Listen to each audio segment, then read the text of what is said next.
Hey guys, so today I want to do a quick little screen comparison between the Samsung Galaxy S3, the most popular phone from last year, and the new Sony Xperia Z and the Apple iPhone 5. So, this is kind of interesting. They are all very different. First, we do have Samsung's phone here that has a Samsung's own Super AMOLED screen, which provide vibrant colors.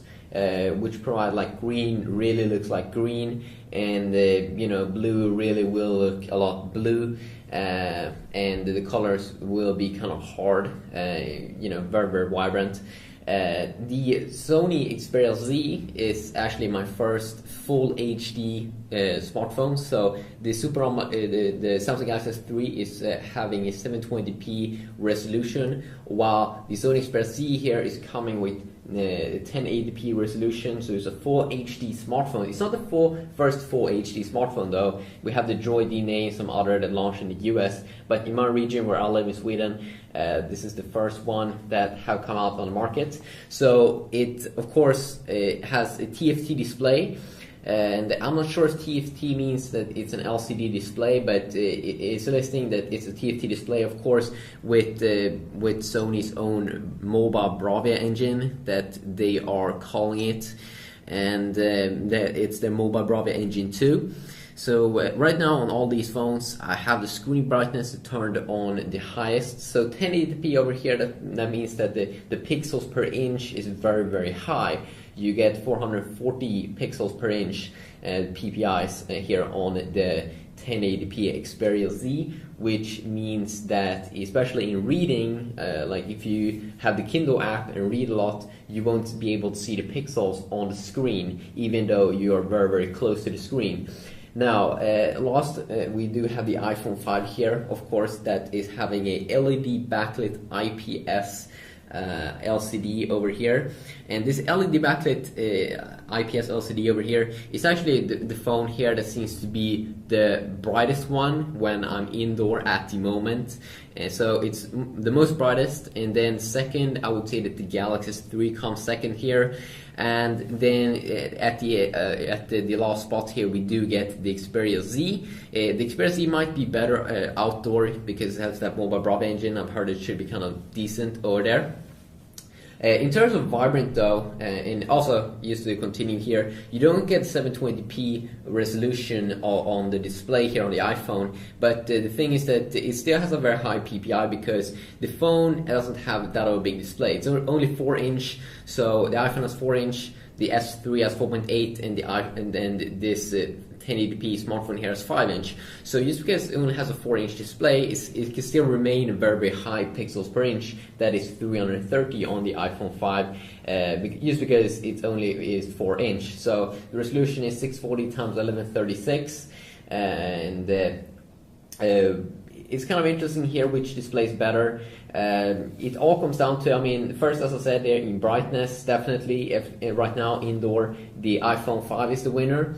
But if we talk about vibrant colors, and if you really like that, a lot of very hardcore colors, then definitely the Galaxy S3 is winner at that area. And I really do hope that the Galaxy S4 is going to be unveiled at March the 14th, just a few days from now in New York. I really hope that Samsung has been able to produce this full HD Super AMOLED display, or else they might switch to an LCD panel and use this Solex technology. That also could be kind of interesting. But I would say that if you watch a lot of movies, the Super AMOLED display will be better to show different colors. If you do a lot of Kindle reading, or if you use the especially also when you're doing browser, especially the color white looks amazing on LCD displays. And also, I'm pretty sure TFT displays, even though I haven't tried out the Xperia Z that much. But for whites and browsing, the iPhone 5 is amazing at displaying white. The AMOLED screen here, in my personal opinion, is not as good. And something that Samsung is having a big problem with, that I've noticed and discovered, is that when you are outdoor, it's very hard to see the screen when it's bright outside. So that will be an experiment here with the Xperia Z, how good I will see it outside. Now, also one thing about the viewing angles, I can definitely say that the iPhone with the LED backlit display here also, it probably has the best viewing angles here, but the Galaxy S3 I would say comes very close to all amazing viewing angles as well. Now the viewing angles on the Xperia Z is horrible. I actually did compare this device to the previous generation, the Xperia S that came out last year, that had actually an LED backlit IPS LCD. It's kind of like the iPhone 5. That one actually seems to have better viewing angles and be a little bit of a brighter screen. I don't know why the screen looks so washed out when you look at it from the sides. It may not be a huge deal for you, but for me as a Samsung guy that's been using Samsung products for a long time, I find that a little bit annoying.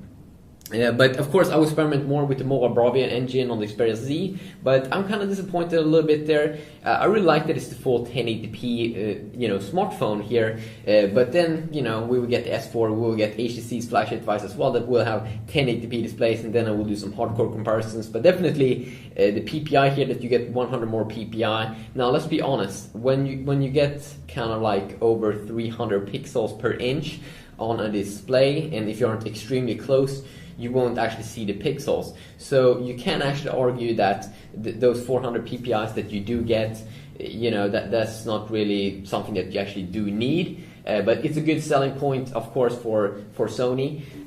But it's interesting to talk about. But I'm a little bit unsatisfied with that. Of course, the Galaxy S3 here has lowest PPI, 306 versus 327 on the iPhone 5. But I mean, the iPhone 5 just get a little bit more. You won't really notice the difference. But of course, the Xperia Z here wins in screen resolution, and also it is the biggest phone here, and also comes with other tons of awesome features like it's dust proof, it's waterproof, and all those things. So definitely I will do more videos here, compare the screens, and watch movies and try it out outdoor and do camera comparisons and stuff like that. Subscribe to my channel if you want to see more videos on the Xperia Z and other flagship devices for 2013. And I have a dedicated channel only for the Xperia Z where I will upload tips and tricks on that phone. So hope you stay tuned for more awesome stuff. If you have any suggestions on what you want to see upcoming here, please let me know that in the comment section down below. And until next time, have an awesome day, and I'll see you all. Yeah, peace.